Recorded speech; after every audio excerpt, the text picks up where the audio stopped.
Welcome to RYGS skill academy. कृपया channel को subscribe करें। आज हम एयर कंप्रेसर्स के बारे में बात करेंगे।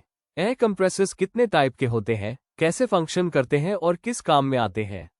एयर कंप्रेसर एक मशीन है जो हवा को एटमॉस्फेरिक प्रेशर से खींचकर एनर्जी खर्च करके कंप्रेस करती है और हाई प्रेशर हवा को रिसीवर में स्टोर करती है। वहां से यह पाइपलाइन द्वारा जरूरत की जगह पहुंचाई जाती है। रेसिप्रिकेटिंग कंप्रेसर एक ऐसा इक्विपमेंट है जिसमें एक पिस्टन सिलेंडर के अंदर रेसिप्रिकेट करता है। कंस्ट्रक्शन, इसमें आमतौर पर एक पिस्टन होता है जो एक सिलेंडर के अंदर आगे पीछे चलता है।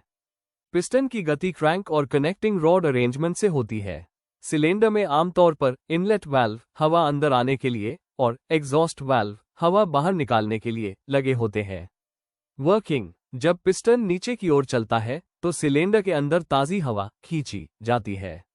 जब पिस्टन ऊपर की तरफ जाता है तो हवा कंप्रेस होती है और क्लियरेंस वॉल्यूम तक जाकर डिलीवर कर दी जाती है। Two stage reciprocating compressor. Double acting reciprocating compressor का पीवी डायग्राम नीचे दिखाया गया है। आइसोथर्मल कंप्रेशन में जब टेम्परेचर कांस्टेंट रहता है तो काम कम लगता है, लेकिन जनरली ऐसा संभव नहीं है और कंप्रेशन के दौरान फ्लूइड का टेम्परेचर बढ़ जाता है। इसलिए पहले स्टेज की कंप्रेशन के बाद फ्लूइड को एक इंटरकूलर से गुजारा जाता है, जिससे टेम्परेचर घट जाता है और इस प्रकार शेडेड वर्क बचाया जा सकता है। डबल एक्टिंग रेसिप्रिकेटिंग एयर कंप्रेसर, इसकी कंस्ट्रक्शन सिंगल एक्टिंग कंप्रेसर जैसी ही होती है, लेकिन फर्क यह है कि कंप्रेसिव एक्शन पिस्टन के दोनों तरफ बारी बारी से होता है। Rotary air compressor positive displacement का मतलब है कि हवा को एक कंट्रोल्ड एरिया के बीच ट्रैप किया जाता है और दबाया जाता है, जिससे हाई प्रेशर उत्पन्न होता है। नॉन पॉजिटिव डिस्प्लेसमेंट का मतलब है कि हवा को कंप्रेस किया जाता है काइनेटिक एनर्जी को प्रेशर एनर्जी में कन्वर्ट करके। स्क्रू कंप्रेसर कंस्ट्रक्शन, ये दो रोटर्स से बना होता है, जिनमें से एक में मेल लोब ड्राइवर होता है और दूसरे में फीमेल फ्लूट्स ड्रिवन होता है। ये दोनों रोटर्स कांस्टेंट मेश में रहते हैं और एक केसिंग के अंदर क्लोज टॉलरेंसेस के साथ रखे जाते हैं। वर्किंग, जब लोब्स घूमते हैं तो वे फ्लूट्स को घुमाते हैं। हवा लोब्स के बीच के गैप्स में सक होकर ट्रैप रहती है, फिर उसे हाई प्रेशर तक स्क्वीज किया जाता है और दूसरे छोर से डिलीवर किया जाता है। रूट ब्लोअर्स कंस्ट्रक्शन, इसमें दो लोब्स होते हैं जिनके शाफ्ट्स गियर अरेंजमेंट से ड्राइव होते हैं। लोब्स के प्रोफाइल्स एपिसाइक्लॉइड, हाइपोसाइक्लॉइड और इन्वोल्यूट होते हैं। वह से बचने के लिए लोब्स और केसिंग के बीच एक छोटी क्लियरेंस रखी जाती है। वर्किंग, जब लोब्स रोटेट करते हैं तो एयर लोब्स और केसिंग के बीच फंस जाती है। एयर को पॉजिटिवली डिस्प्लेस किया जाता है जब तक कि वो हाई प्रेशर वाले क्षेत्र में खुलती नहीं है।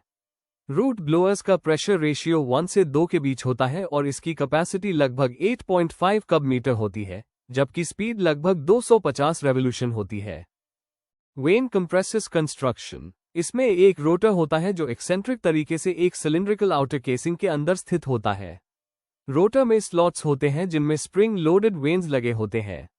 वर्किंग, जब रोटर घूमना शुरू करता है तो हवा इनलेट साइड से सख्त होती है। ये हवा वेन्स के बीच फंस जाती है। जैसे जैसे रोटर घूमता रहता है, फंसी हुई हवा का वॉल्यूम कम होता है और इस प्रकार कंप्रेशन होता है। सेंट्रीफ्यूगल एयर कंप्रेसर्स कंस्ट्रक्शन, इसमें एक रोटेटिंग मेंबर होता है जिसे इम्पेलर व्हील्स कहा जाता है, जो स्टील शाफ्ट पर माउंटेड होता है और कास्ट आयरन केसिंग में एनक्लोज्ड होता है। प्रेशर बढ़ाने के लिए वॉल्यूट केसिंग भी दी जाती है। वर्किंग, जब इम्पेलर हाई स्पीड पर रोटेट करता है तो हवा सेंट्रीफ्यूगल फोर्स के कारण एक्सेलरेट होकर हाई वेलोसिटी तक पहुंचती है। हवा डिफ्यूजर रिंग्स और वॉल्यूट केसिंग में डिसेलरेट होती है, जिससे प्रेशर बिल्डअप होता है। अंत में कंप्रेस्ड एयर आउटपुट से निकलती है। Axial flow compressor construction, axial flow compressor एक मल्टी स्टेज यूनिट होता है क्योंकि प्रत्येक स्टेज थोड़ी मात्रा में प्रेशर बिल्ड करता है। ये यूनिट फिक्स्ड ब्लेड्स के एक रिंग और मूविंग ब्लेड्स के एक रिंग से बना होता है। वर्किंग, जब रोटर घूमता है तो ब्लेड्स के पैसेजेस में हवा एक्सेलरेट होती है, जिससे वेलोसिटी और प्रेशर बढ़ता है। इसके बाद हवा फिक्स्ड ब्लेड पैसेजेस, जो डिफ्यूजर शेप के होते हैं, से गुजरती है, जहां वेलोसिटी कम होती है और प्रेशर बढ़ जाता है। कंप्रेस्ड एयर के उपयोग, pneumatic control valve, pneumatic drills, ranches, air Motors, hammers आदि के ऑपरेशन के लिए। आईसी इंजन और वर्कशॉप्स की सफाई के लिए। आईसी इंजन्स को स्टार्ट करने के लिए। पेंट इंडस्ट्री में पेंट्स के स्प्रे करने के लिए। आईसी इंजन्स के सुपरचार्जिंग के लिए। Thank for watching this video. उम्मीद है कि यह कंटेंट पसंद आया होगा। आगे भी ऐसे ही जानकारीपूर्ण वीडियो लाते रहेंगे। आप भी कमेंट करके सुझाव दे सकते हैं कि आप किस इक्विपमेंट या किस सब्जेक्ट के बारे में जानकारी चाहते हैं। कृपया हमारे चैनल को सब्सक्राइब करें और यह वीडियो ज़्यादा से ज़्यादा अपने दोस्तों के साथ शेयर करें।